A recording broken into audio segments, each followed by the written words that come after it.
Burkina Faso has just handed a giant gold mine to Russia's Nordgold, covering 52.8 kilometers square and worth over $88 million. On se sent en famille en ce sens que la Russie est une famille aussi pour l'Afrique. But why is Burkina Faso trusting Russia with its gold while cutting ties with the West? Let's find out.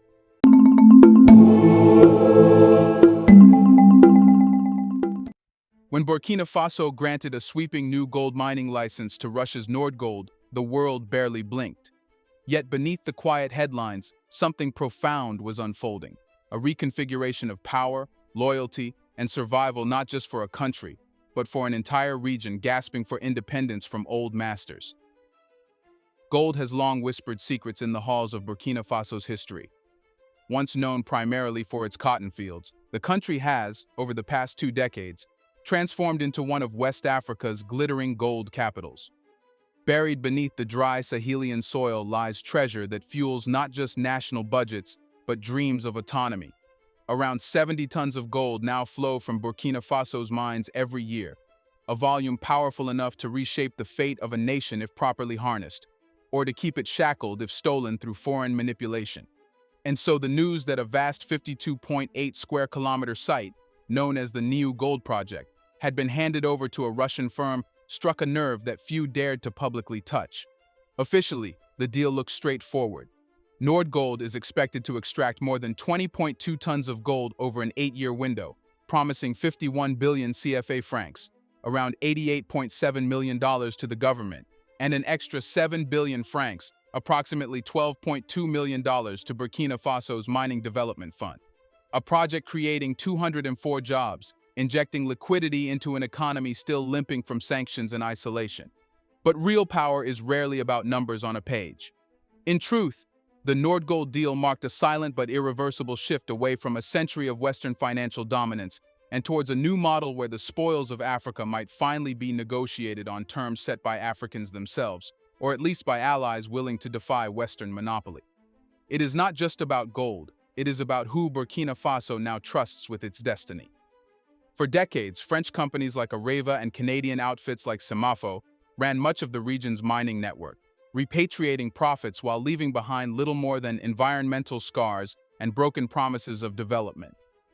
Western investment meant ownership without responsibility, extraction without transformation. The gold went north, the poverty stayed south. Now with the Niu license handed to Russia, a different equation is being tested. Russia is not burdened by the same colonial memories that France is, and Burkina Faso's young leadership, particularly under Captain Ibrahim Traoré, is betting that a partnership with Moscow might offer more favorable, less exploitative terms. Whether that bet will pay off remains uncertain. But one thing is clear: Burkina Faso is no longer waiting for Western permission. The granting of the Niu site wasn't just an economic act, it was a declaration. A subtle but potent push to a global system that has for too long treated African nations as chess pieces. The fact that this decision came shortly after Burkina Faso, alongside Mali and Niger, quit ECOWAS only amplifies the symbolism. After severing ties with a regional bloc seen as too cozy with Paris and Washington, Burkina Faso is now forging a path where traditional alliances no longer dictate internal policies. Nordgold's entrance into Niu is also significant for another reason. It shows that Burkina Faso's new rulers are not afraid to bring in foreign partners, but they will choose those partners carefully, based on mutual survival, not colonial legacy. In many ways, Russia's growing footprint in West Africa is less about expansionism and more about opportunity, filling the void left by an arrogant and increasingly resented West. The Niu project also reflects a deeper domestic calculation. Captain Traoré, having come to power promising sovereignty and real wealth for Burkinabe citizens, needs victories, tangible victories. He cannot afford to be seen as another leader mouthing slogans while letting outsiders loot national treasures. Delivering large-scale, revenue-generating projects without bowing to IMF austerity, World Bank preconditions, or ECOWAS interference is critical to sustaining both his legitimacy and the revolutionary spirit that propelled him into office. Yet there are risks. Nordgold itself has faced allegations of opaque practices in other African states. Russian firms, like their Western counterparts, are not charities, they pursue profits. The key difference is that for now, Russia is perceived by Sahelian leaders as a geopolitical counterweight rather than an imperial overlord. The balance Burkina Faso must strike is delicate, maximizing benefits from Russian partnership without swapping one form of dependence for another. As bulldozers begin to tear into the Niue soil, extracting gold dust that may determine the future course of a nation, one thing becomes clear. Burkina Faso is no longer just mining for wealth. It is mining for freedom. Whether this newfound path leads to prosperity or new pitfalls remains to be seen. But make no mistake, the ground has already shifted. Here, the question is, why this deal matters so much for Burkina Faso. Here's a reminder to please like and share the video and subscribe to our channel to watch more videos on Black culture, history, civilization, and identity. Let's continue now. The world sees gold and immediately thinks of wealth, markets, numbers. But for Burkina Faso, especially now, gold has become something far more powerful and far more dangerous. It is no longer just a source of revenue. It is a weapon in a war for sovereignty, a silent battle for dignity. Gold, once a glittering curse that drew colonizers like moths to flame, now sits at the center of a new kind of liberation struggle. Captain Ibrahim Traoré and the military leaders around him understand this better than most politicians in the West, perhaps because they have no choice. In Burkina Faso today, control over gold means control over survival itself. That's why the Niue license granted to Nordgold must be seen not through the narrow lens of mining contracts, but through the far wider lens of statecraft.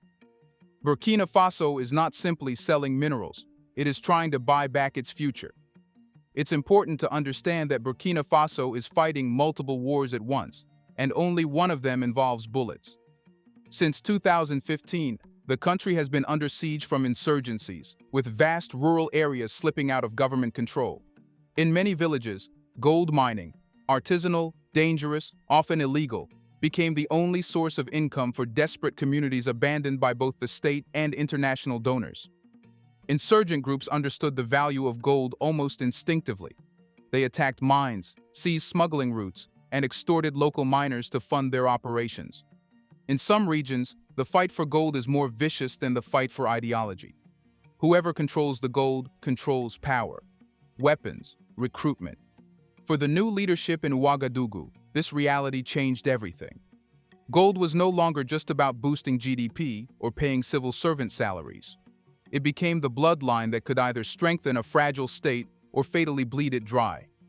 Handing over the Niue mine to Nordgold, then, is part of a much larger strategy: to formalize, secure, and nationalize the flow of wealth so that it strengthens state authority rather than fueling rebellion. A mine operated under strict agreements, paying fixed revenues into government coffers, is infinitely preferable to dozens of shadowy, insurgent-taxed artisanal sites operating beyond the law. In this sense, Niue is not just a business venture. It is a defensive fortress, a claim of ownership not just over the land, but over the right to define Burkina Faso's destiny. But there is a second, even deeper layer at play: the psychological war. For generations, Burkina-Faso citizens grew up hearing the same cynical story, that their riches would always be stolen, whether by colonial powers, multinational corporations, or corrupt elites. The land was rich, but the people were poor, a brutal paradox that bred fatalism, despair, and emigration. By aggressively asserting control over new mining deals, and by choosing partners like Russia who were seen as challengers to the old Western order, Traoré is trying to rewrite that story. He is offering the youth something infinitely more valuable than gold bars: hope. A vision where Burkina Faso can keep what it produces, chart its own economic destiny, and stop begging foreign powers for aid masked as charity. There are echoes here of Thomas Sankara, Burkina Faso's revolutionary hero of the 1980s, who once thundered that "he who feeds you controls you." Today, Traoré's government seems to be operating by a similar principle: he who mines for you owns you. It's not a coincidence that gold overtook cotton as Burkina Faso's top export during the very same years when political instability spiked. Cotton, a crop that requires stable governance, infrastructure, and long-term investment, suffered in chaos. Gold, by contrast, can be dug out of the ground with a pickaxe, a shovel, and a Kalashnikov. It is the perfect commodity for both insurgents and governments alike, fast, flexible, and fiercely contested. What Burkina Faso is attempting now is to move from a gold economy of survival to a gold economy of sovereignty. That is a perilous transition. Formalizing the gold sector risks alienating small miners, some of whom survive outside of any regulatory system. It risks attacks from armed groups who see formal mines as high-value targets. It risks pushback from international watchdogs and NGOs, many of which accuse Russia of resource exploitation elsewhere. But it also offers a chance to build something that has eluded Burkina Faso since independence: an economy that serves Burkinabe citizens first, rather than external shareholders. The Niu mine is only one piece of that puzzle. It is a bold experiment. Can a nation once stripped of its wealth now use that same wealth to buy back its freedom? If it succeeds, the story of Burkina Faso may not just change, it may inspire the entire Sahel. Now let's talk about influence. If gold is the lifeblood of Burkina Faso's new economy, then influence is the silent weapon shaping its political survival. The Niu mining deal with Russia's Nordgold was not just about extracting metal from the ground.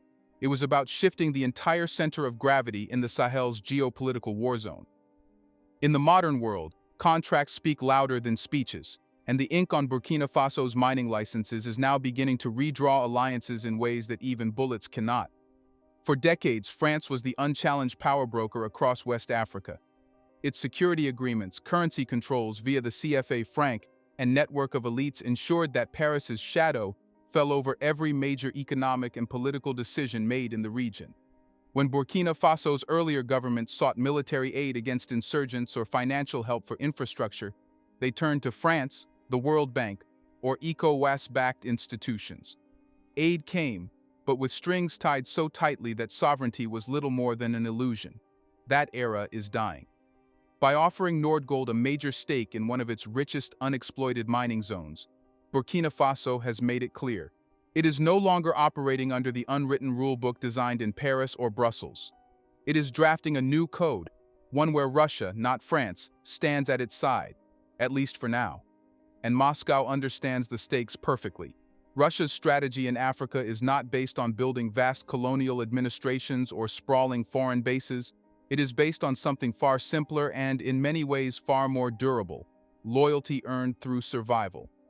In countries like the Central African Republic, Sudan, Mali, and now Burkina Faso, Moscow has stepped in precisely where Western support collapsed, offering security partnerships, military advisors, and crucially, unrestricted economic deals. Burkina Faso's pivot to Russia is not accidental. It reflects a calculation that has been brewing for years, that when survival is at stake, ideological purity is a luxury no leader can afford. Captain Ibrahim Traoré and his government are not naive revolutionaries dreaming of Cold War grandeur. They are pragmatists navigating a chessboard where every piece has blood on it. The Niu license is part of a larger mosaic of moves. In parallel to mining agreements, Burkina Faso has deepened military cooperation with Russia, signing defense pacts that include intelligence sharing, arms deliveries, and joint training operations. These agreements, often sealed behind closed doors, are designed to fortify the junta not just against insurgents, but against any external threat that might seek to destabilize its rule under the banner of restoring democracy. And here's the irony. While Western governments loudly decry coups and authoritarianism, their years of broken promises and conditional aid did more to create the conditions for Traoré's rise than any Russian plot ever could.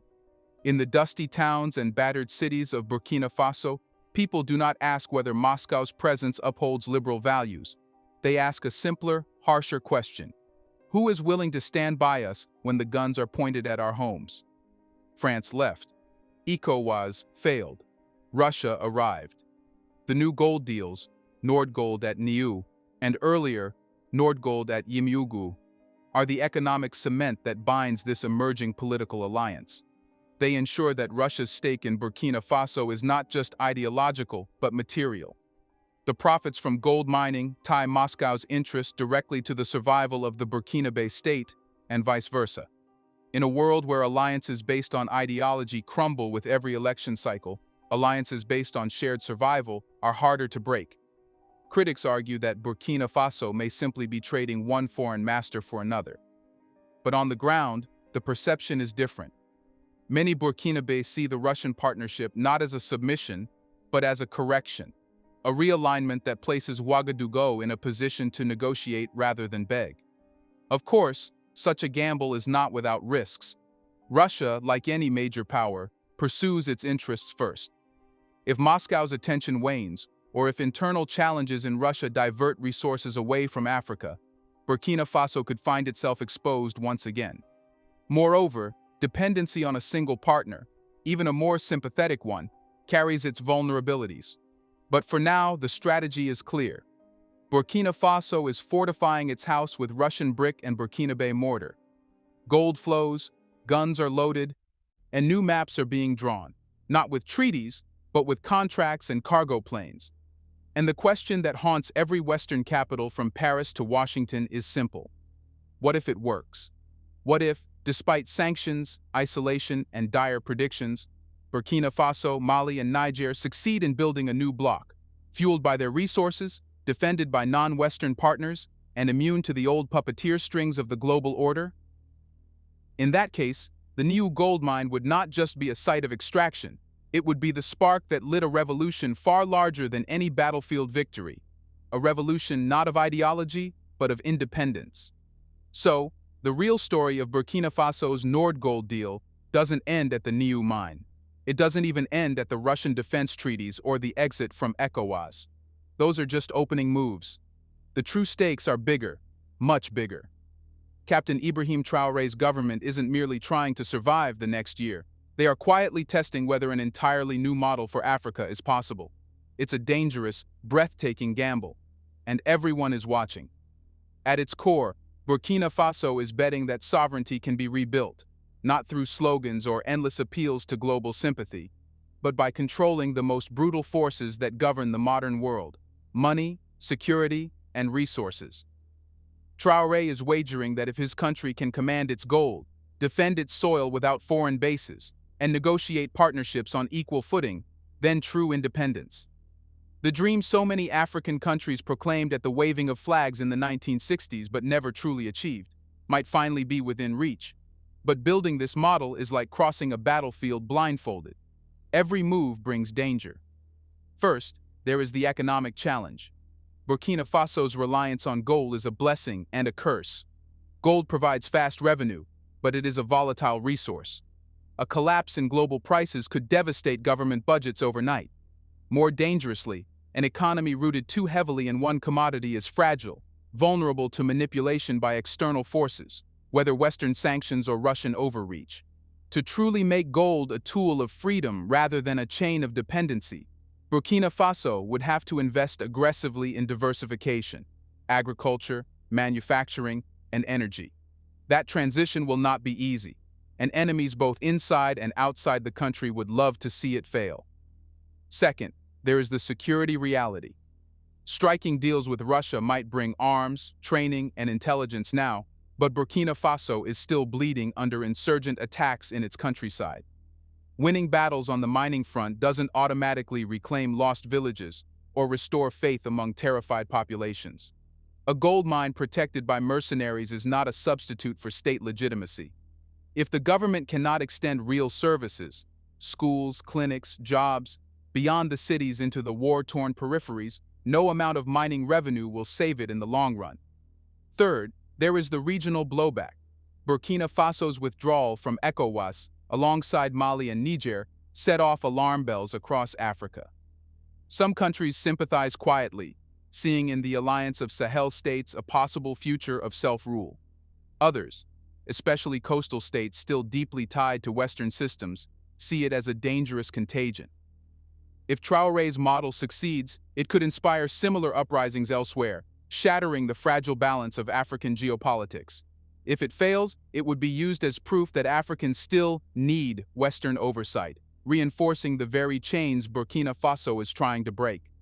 The fourth, and perhaps most dangerous, risk is internal. Revolutions are easy to proclaim but hard to govern. Today, many Burkinabés are willing to endure hardship for the sake of reclaiming dignity and autonomy. But what about 2 years from now? If jobs haven't materialized, if violence spreads, if the promised fruits of gold wealth are delayed by bureaucracy or corruption, popular patience, even when fueled by patriotism, is not infinite. Traoré's greatest threat may not come from Paris or Washington or Moscow, but from the anger of his people if expectations outstrip delivery. And yet, despite all these dangers, there is something undeniably electrifying about what Burkina Faso is trying to do. In a world where most nations drift helplessly between superpowers, here is a small, battered country in the heart of Africa, daring to redraw the lines, daring to say no to old masters, daring to bet on itself. The new mining license, seen through this lens, is not just about gold. It is a test of whether true sovereignty is still possible in the 21st century, whether a resource can be harnessed without surrendering to the corporations that circle Africa like vultures, whether security can be built without becoming a client state, whether a people, long robbed of their destiny, can reclaim it by grit, by force, and by ruthless strategic calculation. Burkina Faso is walking a tightrope where every misstep could be fatal. But every step forward also lights a path that others might one day follow. If Traoré can transform gold wealth into real development, not just mining towns but roads, factories, schools, he will have done more than resist Western pressure. He will have built a template for African Renaissance that no amount of media smearing or diplomatic pressure could erase. It will not be easy. It may not even be fair. The obstacles are immense, the dangers many. But for the first time in decades, the question facing Burkina Faso is not whether it can survive under someone else's rules, but whether it can win by writing its own. And for a people long taught that their fate was decided elsewhere, even that question itself is already a revolution. Do you think Burkina Faso will fail? Will Traoré let Burkina Faso fail? Let us know in the comments section. Will Western threats stop Traoré? Do you want to watch more videos like this one? If so, subscribe to our channel and press the bell icon next to it. We have decided to bring videos on something nobody talks about: the Black culture, civilization, history, and evidence about how glorious Blacks have been. Thanks for watching, and until the next video, stay tuned.